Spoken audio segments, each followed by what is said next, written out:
¿Existirá una brecha insalvable entre la fe y la ciencia? En la época en que vivimos existe una feroz sensación de conflicto entre la religión y la ciencia. Y a menudo nos dividimos en bandos opuestos y hay una especie de desconfianza y sospecha que acompaña al diálogo y a la discusión entre ambos bandos, entre los dos grupos. Y ese no debería ser el caso.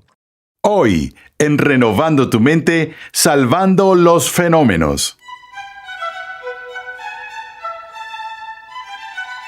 Hubo un tiempo en que los científicos consideraban que el universo era obra de Dios. Pero la mayoría de los científicos modernos operan bajo el supuesto de que Dios es un mito, que el universo es una entidad causada y gobernada por el azar. Bienvenido a Renovando tu Mente con el Dr. R.C. Sproul. Hoy comenzamos una edificante serie de 6 lecciones titulada Creación o Caos, la ciencia moderna y la existencia de Dios. La relación entre la ciencia y la fe es polémica incluso entre los cristianos. Esta serie aborda el aspecto más fundamental de la controversia. Al mostrar el absurdo lógico de la teoría del caos del universo y la racionalidad suprema de la creación o caos nos ayudará a defender nuestra fe en Cristo con confianza y credibilidad. Durante siglos, numerosas teorías filosóficas y matemáticas han intentado explicar la previsibilidad del universo físico. ¿Qué tiene que ver todo esto con la salvación? ¿Por qué un cristiano prestaría tanta atención al siempre cambiante mundo de la ciencia? Acompáñame al salón de clases a escuchar al Dr. R.C. Sproul mientras nos ayuda a comprender la necesidad que tienen los cristianos de entender el mundo que Dios creó. Una de mis anécdotas favoritas incluye la historia del astrónomo que tuvo una conversación con un teólogo. Y el astrónomo le dijo al teólogo: hay algo que no puedo entender. ¿Por qué ustedes, los teólogos, se complican con tecnicismos, discutiendo y debatiendo sobre la predestinación y el infralapsarianismo y el supralapsarianismo y todas estas cosas técnicas que al laico no le importan en absoluto? Para mí, la religión es simple, es la regla de oro, es haz a los demás como quieres que hagan contigo. El teólogo pensó por un segundo y dijo: ¿sabes? Creo que entiendo exactamente lo que estás diciendo porque tengo la misma frustración con ustedes, los astrónomos. Siempre nos están deslumbrando con este lenguaje técnico sobre la explosión de novas y cuásares pulsantes y perturbaciones astronómicas. Bueno, para mí, la astronomía es simple, es estrellita, ¿dónde estás? Quiero verte titilar. Tenemos personas que quieren mantener la teología extremadamente simple y también quienes quieren hacer que la ciencia sea extremadamente simple, cuando en realidad estas dos esferas de investigación son extremadamente complejas. Y estamos viviendo en una época en la que ha surgido un enorme respeto por la comunidad científica. Cuando decimos que un problema no es difícil, que es realmente simple, no decimos esto no requiere que un teólogo responda a la pregunta. Decimos no hay que ser de la NASA para saberlo, porque en esa expresión estamos diciendo algo sobre el sentido de asombro que tenemos por la ciencia contemporánea. Todos somos conscientes de que en la época en que vivimos existe una feroz sensación de conflicto entre la religión y la ciencia, que no siempre fue el caso, pero ciertamente se ha convertido en el caso, y a menudo nos dividimos en bandos opuestos, y hay una especie de desconfianza y sospecha que acompaña al diálogo y a la discusión entre ambos bandos, entre los dos grupos, y ese no debería ser el caso. Yo, por mi parte, he estado interesado en el desarrollo del saber científico Y tengo que decir que estoy extremadamente asombrado por los logros que se han ido dando en el campo de las ciencias naturales. Yo diría, por ejemplo, que no sé el número exacto, pero entre el 95 y el 99% de las personas que están vivas hoy en los Estados Unidos de América tienen un nivel de vida más alto que el que los reyes disfrutaban hace 300 años. Incluso las personas pobres en este país tienen el beneficio de la medicina moderna para prolongar sus vidas en tiempos de enfermedad y dolencias. Tienen las ventajas de la bombilla eléctrica, de la plomería en las casas, televisores y todo lo demás. Y si salimos de nuestra propia época y de nuestro propio siglo y miramos la experiencia de la gente en el pasado, y vemos el logro del espíritu humano y toda la investigación científica, tenemos que quedarnos asombrados. Cuando leo la historia de la ciencia y miro el pensamiento de personas como Newton y Kepler, Copérnico y Einstein, me parece que estos hombres eran casi superhombres. Así de brillantes eran en las teorías que desarrollaron y demás. En el pasado, había una especie de esfuerzo en común entre la teología y la ciencia. Pero la revolución de Copérnico y el conflicto que surgió entre la Iglesia y la comunidad científica abrió una brecha entre las dos que existe incluso hasta el día de hoy.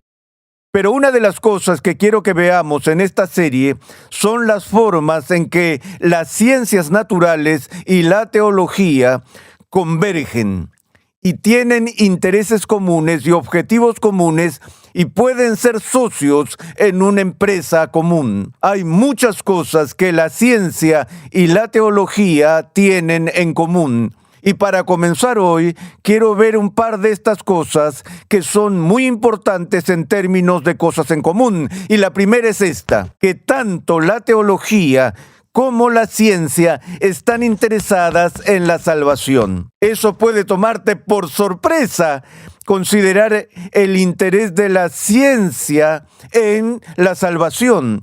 Permítanme ir aún más lejos y decir que la conclusión es que la búsqueda final de la ciencia es un asunto de salvación. Pero cuando uso el término salvación, como lo aplico a la ciencia, no lo estoy usando de la manera habitual en que se usa en el caso de la religión o teología. En teología, cuando hablamos de salvación, hablamos de la reconciliación de una persona con Dios, la redención del alma de un individuo que vivirá para siempre y cosas así. Y esa no es la preocupación principal del científico natural. El científico natural está interesado en otro tipo de salvación, un tipo de salvación que fue articulada hace siglos, en primer lugar, por el filósofo Platón. Creo que todos estamos familiarizados hasta cierto punto con el trabajo de este filósofo ateniense que luchó en los Juegos Olímpicos y porque tenía hombros anchos se llamaba Platón. Su padre recibió una parcela de tierra de un hombre cuyo nombre era Academo y había olivares allí en el campo y Platón construyó su academia allí en los bosques de Academia, de la cual derivamos ese concepto incluso hasta hoy, y a la entrada de su academia tenía estas palabras colgadas en la puerta: que nadie más sino geómetras entren aquí. No precisamente la inscripción que estaba sobre la puerta del infierno, según Dante: abandonad la esperanza todos los que entráis aquí. Platón dijo que nadie más sino geómetras entren aquí. Y sin embargo, cuando pensamos en Platón y su academia, pensamos en ella como una escuela para la disciplina de la filosofía. No el estudio de la geometría, no el estudio de la matemática superior. Entonces, ¿por qué tiene esta inscripción sobre la puerta? Lo que Platón quiso decir con un geómetra no era alguien que simplemente estuviera interesado en una rama de las matemáticas superiores, sino que estaba interesado en el concepto forma, o lo que llamaríamos verdad formal.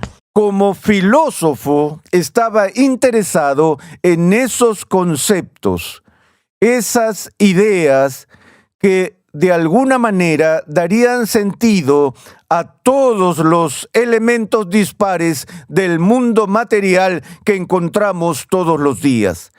Estaba buscando detrás de la materia la verdad absoluta, los ideales por los cuales todo debe ser entendido. Y para él, la geometría era una especie de filosofía. Permítanme agregar a eso esta idea, que si estudian la historia de la filosofía y la historia de la teología, verán que a lo largo de los siglos en la historia de la civilización occidental, algunos de los filósofos más importantes y algunos de los avances filosóficos más importantes vinieron de estudiosos que no solo eran filósofos, sino que también eran matemáticos o estaban involucrados en alguna otra rama de las ciencias naturales. Piensas, por ejemplo, en Spinoza, en Descartes. Ambos eran matemáticos, al igual que Blaise Pascal, y luego pensamos en Immanuel Kant, que a menudo fue considerado el titán más grande en toda la historia de la filosofía, quien también escribió en el campo de la astronomía y de la física. Debido a que estos hombres vieron una unidad entre el mundo material y el mundo de las ideas. No vieron la filosofía y la ciencia como en competencia o separadas la una de la otra. De nuevo, volvamos a la idea de la salvación. Para Platón, la preocupación general de Platón, la que describió como la razón de ser de toda investigación científica y de toda investigación filosófica, era la tarea del estudioso, el salvar los fenómenos. Salvar los fenómenos. ¿Qué es lo que quiso decir con eso? Usamos este término fenómenos de varias maneras. Puedo ver algo que me llama la atención como extremadamente inusual, extraordinario o genial, y puedo decir, por ejemplo, de la habilidad de baloncesto de Michael Jordan, es fenomenal. Y lo usamos como adjetivo para describir la grandeza o lo que nos sorprende. Pero el significado fundamental de esta palabra fenómenos es la forma plural de la palabra fenómeno, que se refiere a aquellas cosas que le aparecen a los sentidos externos. Cualquier cosa que percibimos, cualquier cosa que veamos, cualquier cosa que escuchemos, saboreemos, toquemos u olamos, cualquier cosa que encontremos en el mundo físico externo es parte de los fenómenos de la realidad. Lo que le interesaba a Platón cuando hablaba de tratar de salvar los fenómenos era esto. Dijo que como científico, como filósofo, él estaba interesado en idear un sistema filosófico o un sistema teórico que pudiera explicar de manera coherente, de manera racional, todos los detalles de la vida tal como la experimentamos. Esta, dijo él, es la tarea del científico, salvar los fenómenos, es decir, dar sentido al mundo que nos rodea. Ahora, si sigues la historia de la cosmología y la historia de la ciencia, verás que en cada generación hay cambios en las teorías que son dominantes para los tiempos, o lo que llamaríamos los paradigmas o modelos científicos del momento. A veces estos cambios son graduales y aparentemente minúsculos e insignificantes, otras veces son catastróficos y revolucionarios. Pero lo que sucede cuando se produce el cambio de paradigma es que se construye una teoría que explica mejor los fenómenos. Sabemos que la revolución científica, quizás más grande, ciertamente la que trajo la mayor agitación, fue la que se llamó la Revolución de Copérnico, que tuvo lugar en el siglo XVI. Y esta fue una revolución en el campo de la cosmología y de la astronomía. Durante cientos y cientos y cientos, de hecho casi 2000 años, todos los científicos trabajaron en el marco de la misma idea que se llamó geocentrismo. La idea de que la Tierra es el centro, no solo del sistema solar en el que vivimos, sino que la Tierra es el centro de todo el universo. Esto le dio una enorme dignidad al hombre porque nos gusta pensar que estamos en el centro del escenario de esta vasta extensión del universo. Y luego llegó Copérnico, quien desafió esa idea y dijo, no, el Sol es el centro del sistema solar y no la Tierra. Y voilà. Nos fuimos a las carreras en términos de debate y controversia feroz. Todos conocemos el episodio de Galileo, el cual le puso un ojo morado a la iglesia, que todavía es muy notorio hasta el día de hoy. Recordamos la historia de los obispos que se negaron a mirar a través de la lente del telescopio de Galileo porque estaban convencidos de que su teoría tenía que estar equivocada, porque a su juicio la Biblia enseñaba inequívocamente que la Tierra es el centro del universo y no el Sol o el sistema solar. También tenemos que recordar que Galileo sufrió mucho, tanto por los astrónomos de su época como por los obispos, porque estaba atacando a una vaca sagrada en la comunidad científica, así como en la comunidad religiosa. ¿Cómo sucedió todo esto? Bueno, se remonta al periodo de Aristóteles, Alejandro Magno y un hombre llamado Ptolomeo, que desarrolló el sistema antiguo de astronomía que llamamos geocentrismo y consideraba la Tierra como el centro de todo y que el cielo es como un dosel de cristal sobre la Tierra y hay estrellas o luminarias que están fijas a esta cúpula de vidrio invisible.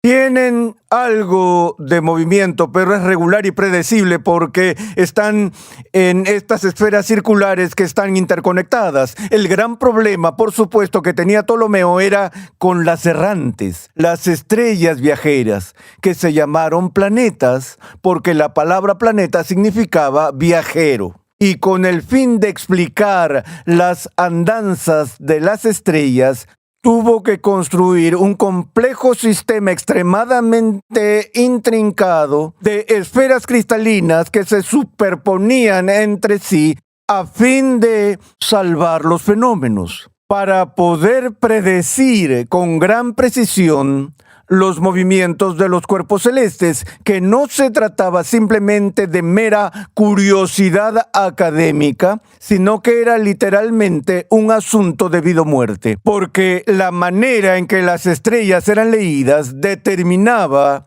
las estaciones para la siembra y la cosecha de cultivos, sin mencionar los sistemas de navegación que seguían a las estrellas.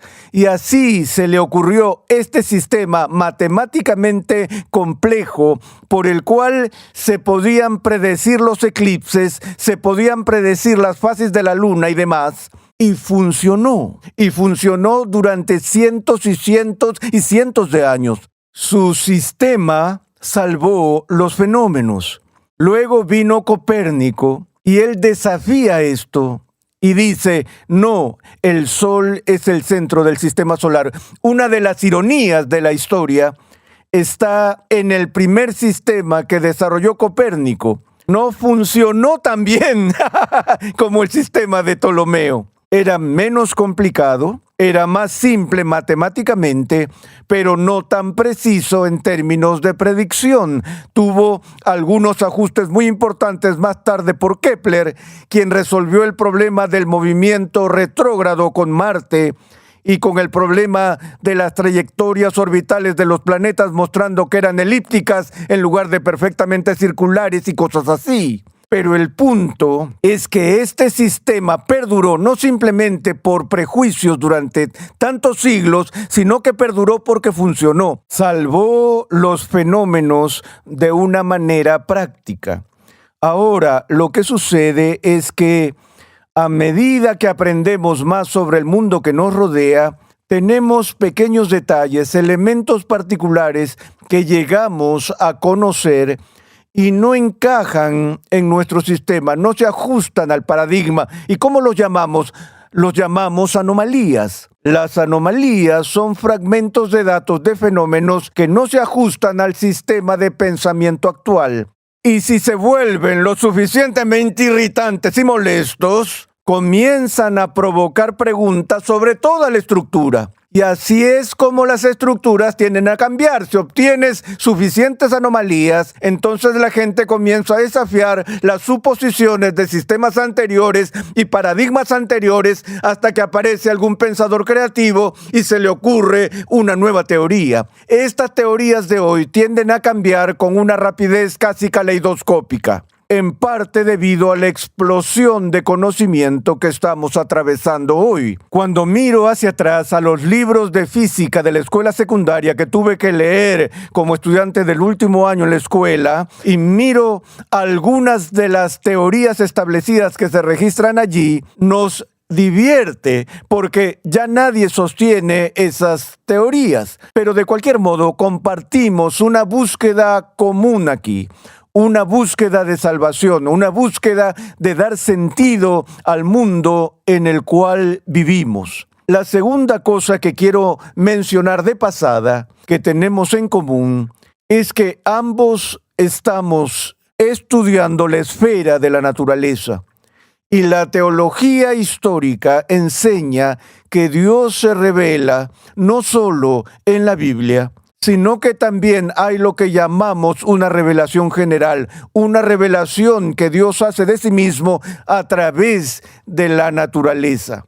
A menudo pregunto a mis alumnos de seminario, digo, ¿creen ustedes que la Biblia es infalible? Y la mayoría de ellos dicen sí. Yo digo, bueno, ¿creen que la revelación general es infalible? Y se rascan la cabeza y me miran con una especie de mirada de desconcierto. Les digo, ¿por qué vacilan? La única razón por la que ustedes creen que la Biblia es infalible es que creen que su autor es Dios. No creen que los seres humanos sean infalibles. Digo, ¿quién es el autor de la revelación general? Es el mismo autor. Y así procederé en esta breve serie siguiendo la convicción de hombres como San Agustín y Santo Tomás de Aquino que operaron con esta suposición, que toda verdad es verdad de Dios y que toda verdad converge en la cima. Agustín una vez hizo el comentario de que cada cristiano debe tratar de aprender todo lo que le sea posible sobre tantas cosas como le sea posible. Porque si es verdad, apunta a Dios. Y el cristiano no debe tener miedo de la verdad en ninguna rama de la investigación, ya sea un estudio de las Escrituras o un estudio de la naturaleza.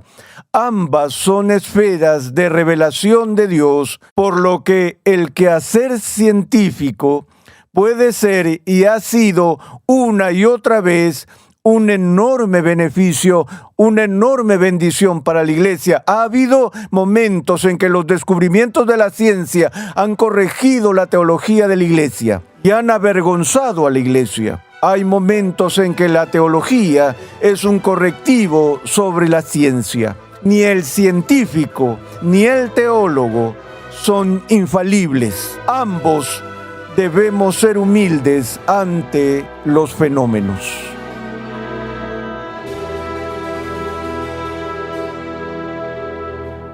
El Dr. R.C. Sproul prepara el escenario para esta nueva serie, Creación o Caos, la ciencia moderna y la existencia de Dios. Nuestro objetivo aquí en Renovando tu Mente y Ministerios Ligonier es inundar la cultura con cristianos bien informados y elocuentes. Un tema como este nos ayuda a lograrlo. te invitamos a visitar nuestra página web renovandotumente.org, donde podrás solicitar gratuitamente la guía de estudio de esta nueva serie. Mucha gente cree que para abrazar la teología hay que dar un salto de fe. La crisis actual entre la teología y la ciencia no es tanto una crisis entre la fe en la teología y la razón en la ciencia. Estoy convencido de que la crisis tiene que ver con la relación entre fe y razón. En el siguiente episodio de Renovando tu Mente, R.C. Sproul habla de la razonabilidad de la fe y de cómo puede utilizarse el método científico en la búsqueda de la verdad. Renovando tu Mente es una producción de los Ministerios Ligonier, la confraternidad de enseñanza fundada por el Dr. R.C. Sproul. Nuestra misión, pasión y propósito es ayudar a las personas a crecer en su conocimiento de Dios y su santidad. Suscríbete a nuestro canal en YouTube, Ministerios Ligonier, y disfruta de todo el material de enseñanza que estamos produciendo completamente gratis y en español. Te invitamos a escuchar nuestro siguiente episodio y a unirte a nuestra gran comunidad virtual en las redes sociales.